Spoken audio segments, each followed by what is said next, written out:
so many lies that we tell ourselves on things that keep us stuck, on why we can't go forward, on why we're not happy. And it's the lies that we tell ourselves because it makes us comfortable. It is easier to stay in the discomfort than it is to actually go and venture into the comfort. So today we are going to talk about 5 lies that you are telling yourself, keeping you stuck. Check it out.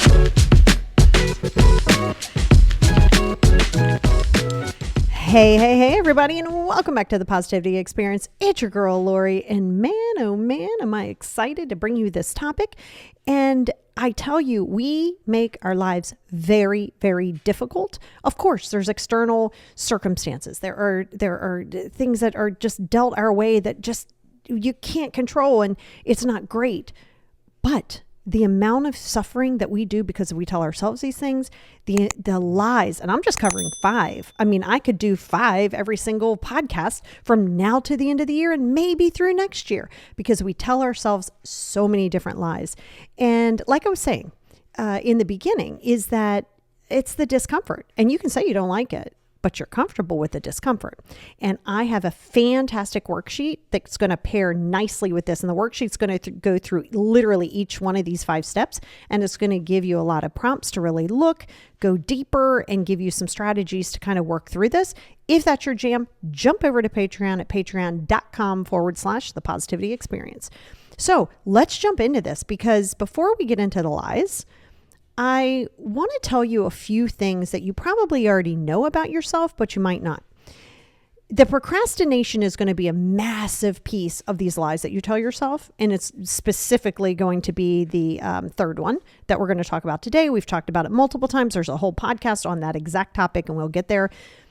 But it's these lies that you tell yourself because you're afraid, I'm in parentheses, you're afraid of the unknown. Well, you got to ask yourself this question. If you're uncomfortable, if you don't like what you're doing, if you don't like what you got, who cares what happens if you try it? Right? See, that's the thing. Everybody's like, well, what if it does? Okay, you're none the worse. Here you are. You're already in an unhappy state or an empty state or a isolated state. So what? Try your hand. And unless you're willing to accept things as they are and not as you want them to be, you're going to keep telling yourself these lies. Well, if I don't tolerate it, I don't have to accept it. No, that's true. You don't have to tolerate it and accept it, but you must accept things as they are. Now, you can work around that and say, ooh, I don't like how they are. I don't like it at all. I'm not going to accept that. That's fine, but accept it for what it is. Okay. And these are all going to be very helpful with these 5 tips that I'm giving you, because here's what the reality is. You and only you are going to spend the rest of your life with you, all of your life. You are the only human being on the entire planet that you will spend every waking moment of every second of every day of every year of every nanosecond with is going to be you. So the more that you go into the blame game, the more that you go into the past, you're not staying where your feet are and you're going into the fear of the future. Well, guess what's going to happen? You are going to stay in this ruminating loop. This is your responsibility, straight up and down. This is not your childhood. This is not your ex. This is none of those things. This is on you. These 5 things are on you. I'm not saying that those things don't happen. Not saying that those things aren't a big contributing factor to how you've seen things so far, but you are here today. And think about how empowering that is. Because if you keep blaming your past and you keep blaming your childhood and you keep blaming all of those things, you know what you're doing, right? You're giving away your power to every one of those things and circumstances. Every one of them. You're not doing yourself any favor by holding on to it. You're seriously giving those people or those situations more power over you. All right. So you're not doing yourself a solid, and your mind might tell you otherwise, but I'm telling you right now, it's psychologically proven. It's proven multiple times over and over again, over and over studies, different doctors, different psychiatrists. I'm telling you, you are in control, and that should make you feel good, but you're going to have to be willing to let go of some dead weight. We're going to talk about that in a minute. So here's the first one. Here is number 1. And it's just what we're talking about. I have no control over my life. Okay. If you think you have no control over your life, then you're going to stay in a victim mentality. Every one of these is going to have a level of victim mentality that comes with it. I have a victim mentality podcast. Okay. You're going to want to go back and listen to that. right? Our circumstances are real to us. I'm not invalidating it. I know you went through it, but you're here now. You're here now. And when you accept that and you don't hold on to those things, I hear this all the time. Well, how do I let go? You accept it. It's Radical Acceptance 101, DBT skills at the finest, right? Because listen, I'm not saying I loved going through the molestation. I'm not saying I loved losing my mom early on. I'm not saying I loved having to sell drugs on the corner and work as a waitress by 9th grade so I could get through life. Of course not. But I use it as a teachable moment. I use it as power. If I sat here and said, well, woe is me. Why didn't I have a good family? Why didn't I have my mom? Why did this happen to me? Why was I okay, well, how's that helping me? It's not helping me. I processed it. I've healed it. I really have healed those sides of me. There's always, I guess, a little bit of the underlying anxiety or different things that will come up from it. But again, I use it as teachable moments.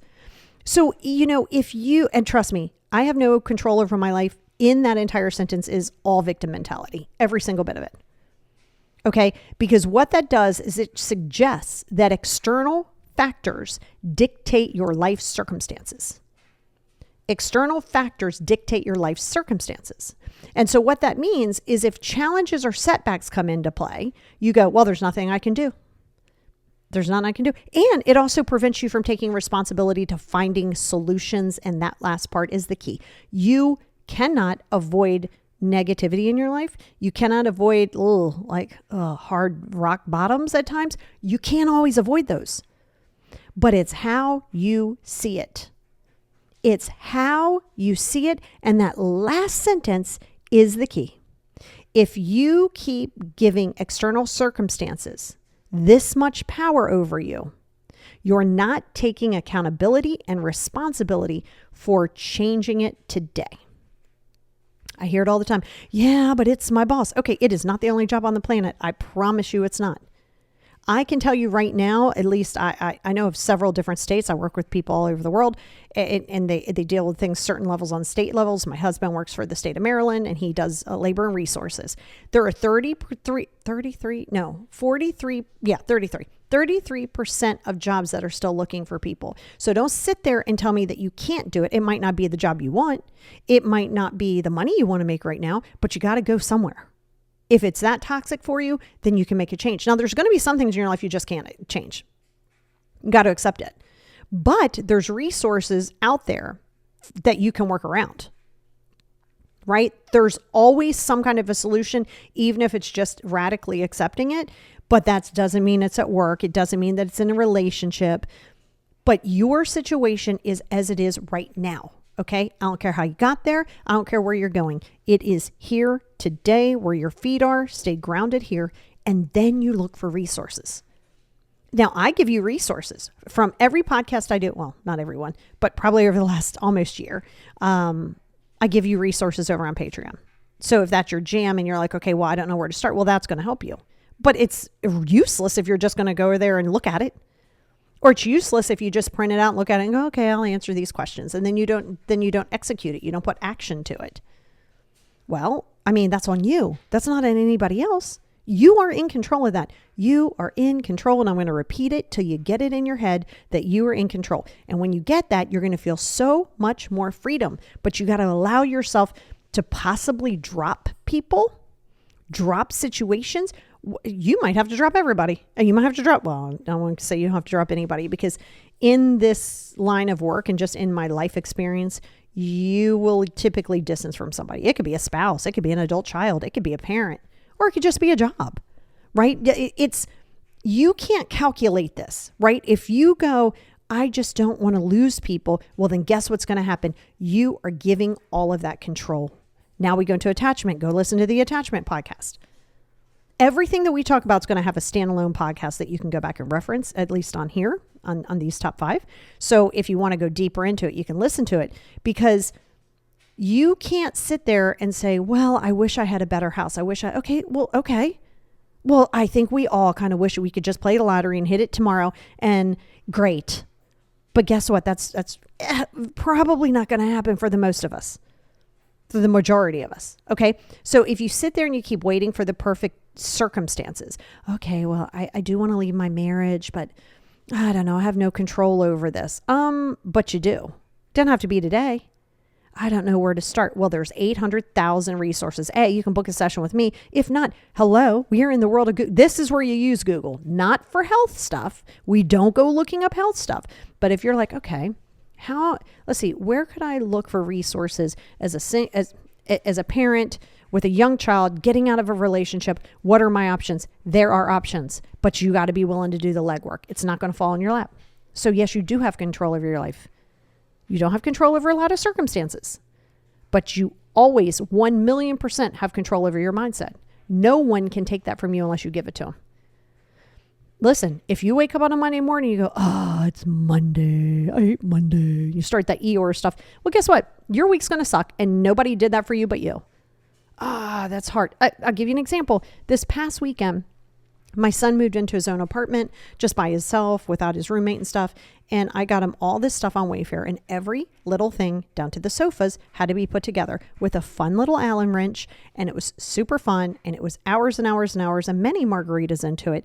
And yeah, it was tough. Yeah, it was difficult. And we could have sat there and said, oh my God, this sucks. And I mean, we'd be like, oh my God, this Allen wrench is stupid. You know what I mean? Like you're allowed that. But how you see it is how you see your life is how you're going to see it.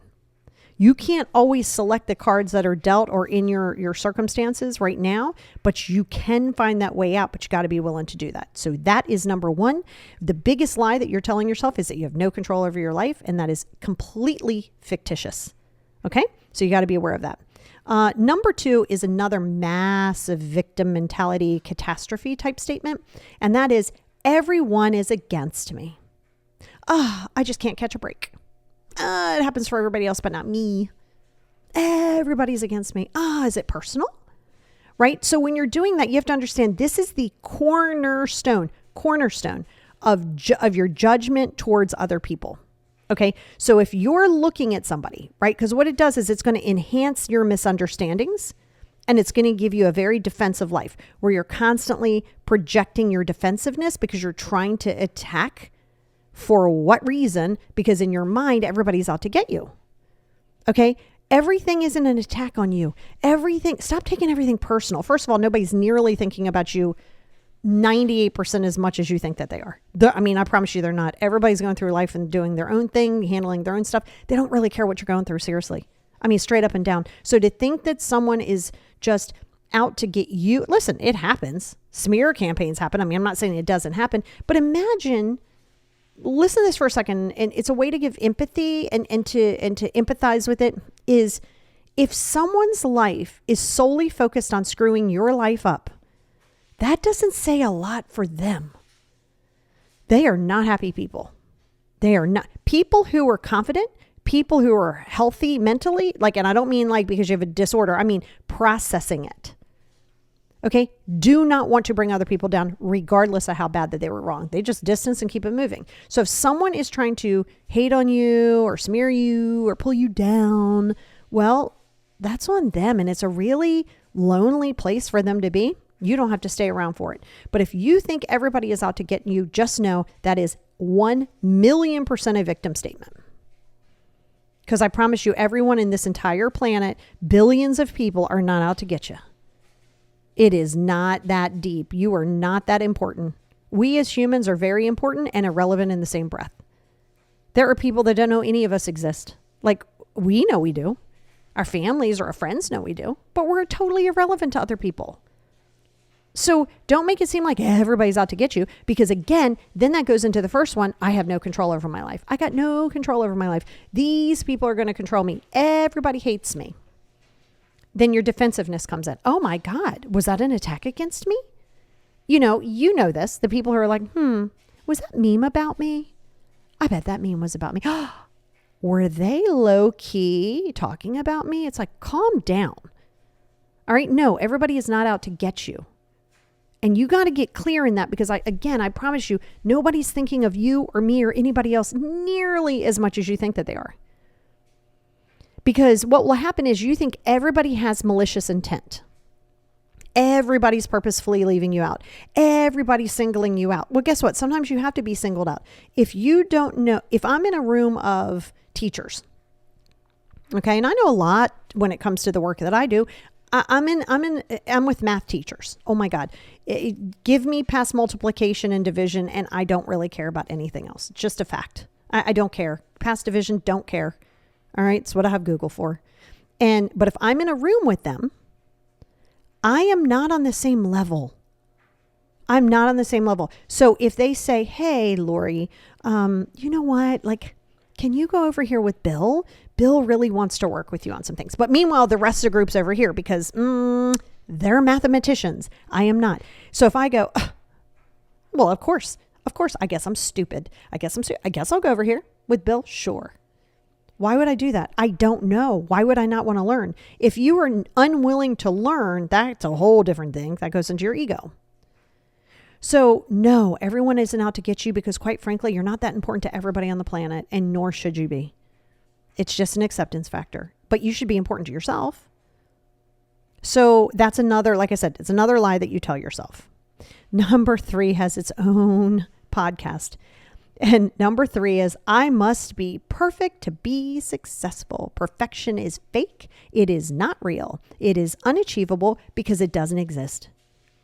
All right. So we already know, and I'm not going to talk about it a lot just because I have a standalone podcast on it, but it does warrant almost every day to kind of talk about it. So what you have to understand is perfectionism creates stress. It creates anxiety. It creates unattainable achievement. I don't care. Again, let's go back here. I don't care right now in this conversation.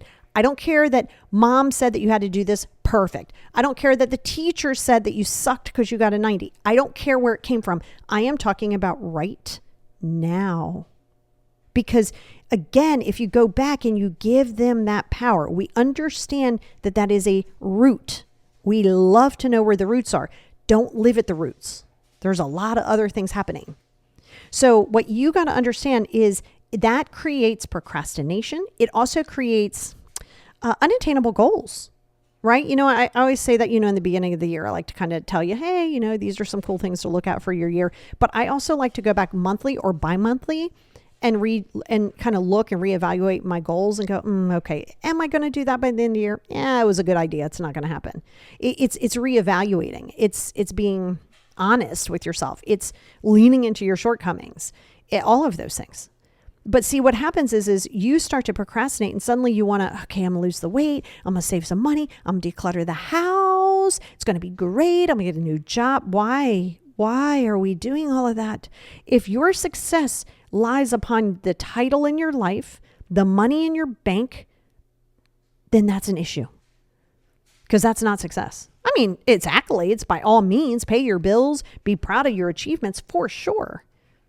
But you don't need that to be successful.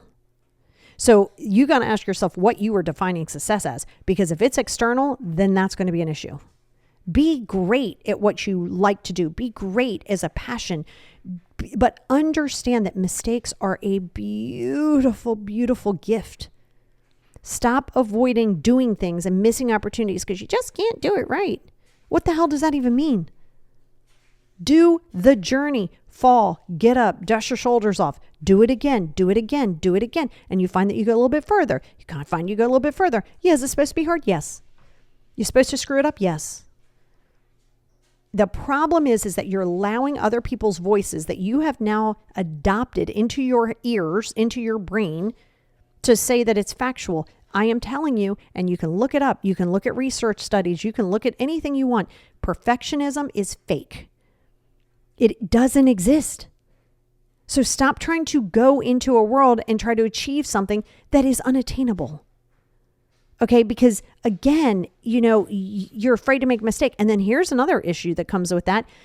You can also start judging other people. Well, why are they doing it that way? The dishwasher has to be loaded this specific way. It does not. No, it doesn't. No, it doesn't.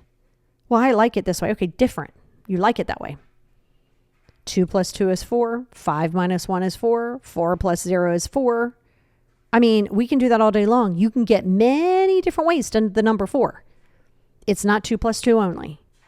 So that's your ego, that's control, that's insecurity, that's let me control something since I can't control any other area of my life. That goes back to number one. If you feel that you have no control over your life, you're going to try to jump into perfectionism. And again, doesn't exist. It's not real. It's not real. And if you're still looking to get somebody's approval, mom's approval, the teacher's approval, I don't know, Instagram's approval, because that's a big one. Everybody's sitting in comparison. Well, this person's getting it faster than me. Okay, some people learn faster than the other. So what? So what? Some people retain information immediately. Some people, they have to go through it a few times. And so what? Why are we sitting in comparison? Oh, because it's all supposed to be done that way? No. And it goes back to what I was saying to you. If you go through the everything is against you, it kind of does go into that comparison. So now you're defensive. So now you feel this need to prove your smarts, prove your worth, do all of that, because in your mind, you're not hitting this benchmark, this perfectionism, this I'm going to work 98 hours a week to prove that I am successful. For what? I am here in the United States. I know a lot of you listen in other places too. The United States is not good in the workforce. I'm telling you, yes, I'm putting it as a whole. I am putting it all together. The United States, and they're trying to get better per company-ish. The United States is not great for wellness and work. It is not. I've told you this before. I have clients who are in Spain. I have clients in different parts of the country, in the world, and they are just so much better with their wellness. They go out, they have 2 hours breaks, 2 hours siestas, 2 hour breaks here, and they have longer holiday. Some people get 4 weeks, 8 weeks. I mean, they have a holiday.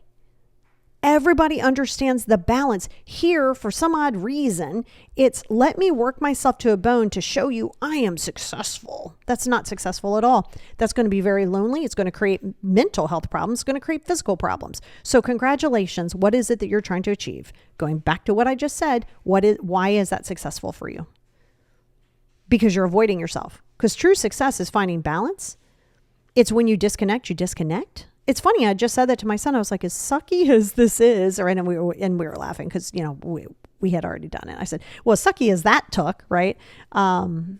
It was nice to just be away from the real world for a minute and just sit there. We listened to some music day 2 because we had to get the TV up. And it was just, we went out to eat. We had some drinks. It was just it wasn't real life. But it was nice to have that break. And I'll tell you one thing that I've really started working on, and I've been working on it, but I'm even getting better. Something that you may consider is, number one, I don't scroll socials. You guys understand that. I don't scroll social media. I just haven't for years. I mean, I'll look at a few things. I'll YouTube some things. I'll Pinterest some things or look at a recipe.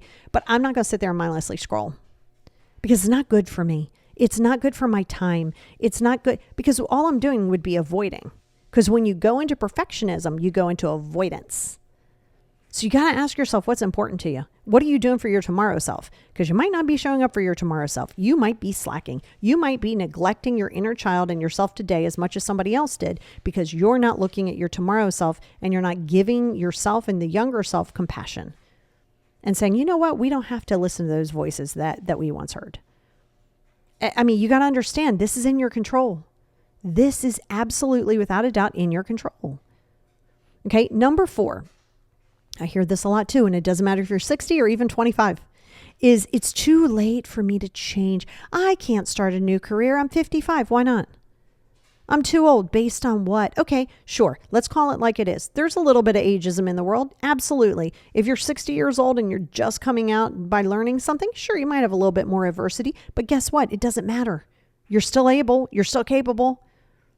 So if you want to try a new profession, I have clients who are damn near 60 and they were nurses and they're going into something totally different that has nothing to do with health whatsoever.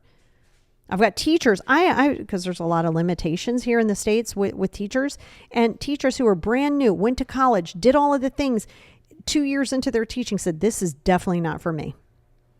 Going back to learn something else that has nothing to do with teaching, because you know what? You can. Because if you say things like it's too late, then you go into a victim mentality. Oh, I should have done this years ago. Oh, why didn't I do this? Oh, if I'd have known then what I know now. Why? Victim mentality. You didn't. Why are we living in the you coulda? Do it now. Make those changes now. Take those steps now. If you start that clock watching with your age, it's a problem. Because the reality is once you're born, you start dying immediately. I'm sure you know that.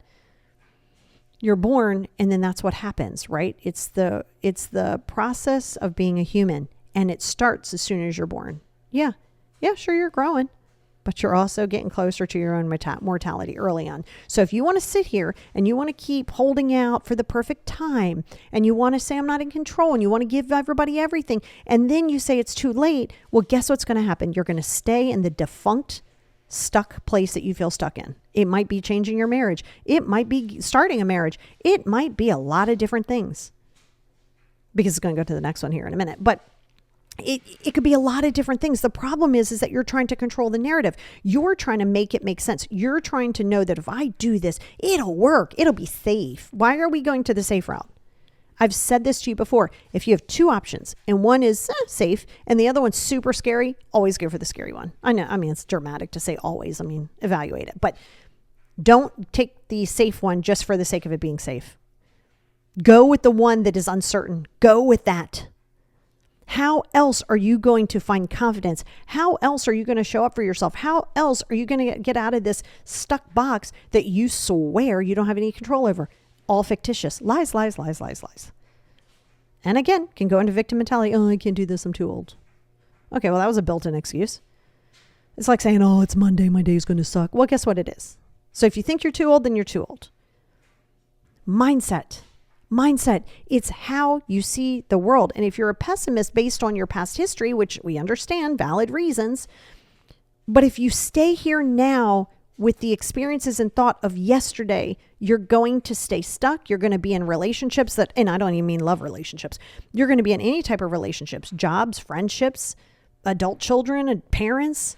You're going to stay in these relationships because they're familiar, even though they feel unsafe, even though they feel uncertain and not good. Well, that you'll stay there because you're used to that chaos. You're used to the dysfunction in that. So if you're used to the dysfunction, you're going to stay in the dysfunction. So until you're ready to get out of it, you don't get to say, man, I wish my life would change. Well, then do something about it.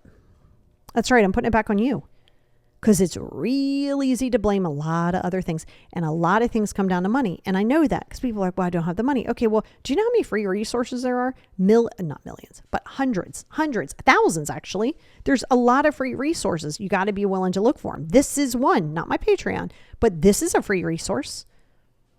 Right? There's a lot of free resources. Yes, it's going to be a lot of things are going to need money. So what can you do to work into that? It's not going to just be hitting the lottery. There's ways to get through a lot of things. Again, I lived in a van, ate seasoning salt for dinner. I understand.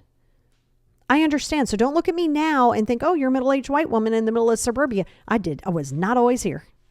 I did not own this house till I was 40. And I didn't even think I could do that. It was weird for me. It was like, that's what quote unquote rich people did. Till I got here and I realized, well, hell, everybody here ain't rich either. It's this mindset shift. Why would I think that I could do this? Living in a van, having to stay with friends with my son, eating seasoning salt, having to sell drugs on the corner and then running drugs in the club and not having direction and not giving a shit, not having direction. So sure. Don't get caught up thinking that everybody has had it easy and then they can give advice because they've had it easy, because that's not the person you want to take advice from. You want to take it from somebody who's been on rock bottom multiple times, because if not, you're going to keep making excuses and the excuses will be there. I lived them. I made them. I was a professional at making excuses. So you got to be willing to take those risks. Number 5 goes right into all of this. And that is, if I open up, I'll get hurt. Well, go ahead and stay closed and you're going to stay isolated. I understand introverts. I understand. But if you're going to fall into the victim mentality of, I'm an introvert, so I'm not going to go out and do it, you're going to stay there. Okay, you're an introvert. So it's going to be a little bit more challenging.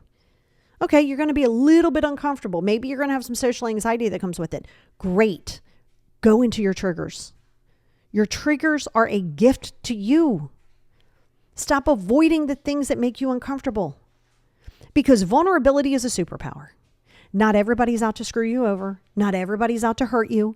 And if you try to control the narrative to be like, I don't want to get hurt, you're going to stay in a box. I promise you that. There's no scenario. And if you think someone can guarantee you, again, any type of relationship, if you think that someone can guarantee you that they're not going to hurt you, then you need to run from that relationship big time, big time. Because if you are staying in the relationship or looking for a relationship where somebody picks up the piece of paper and goes and signs a contract, a marriage contract or any contract, a fake contract that says I'll never hurt you, you're looking for something that doesn't exist. A person cannot guarantee you that they aren't going to hurt you. They can't. Person can't guarantee you that. They cannot guarantee you that. And if you're worried about, well, why can't they? And then you need somebody to constantly look after you and talk to you and do all of those things. Well, guess what's going to happen? You're not going to have a good relationship because now you're going to have expectations and now you're going to put all of this stress and drama onto another person. That isn't going to serve you. Not even a little bit. If you can't open up and be vulnerable, could you get hurt? Yeah, sure. You also couldn't. That's how you see it. Because no one can guarantee you that. I have done this business, this work for 2 decades. Don't tell me what you won't do. I would never do that. Don't do that. Don't do that.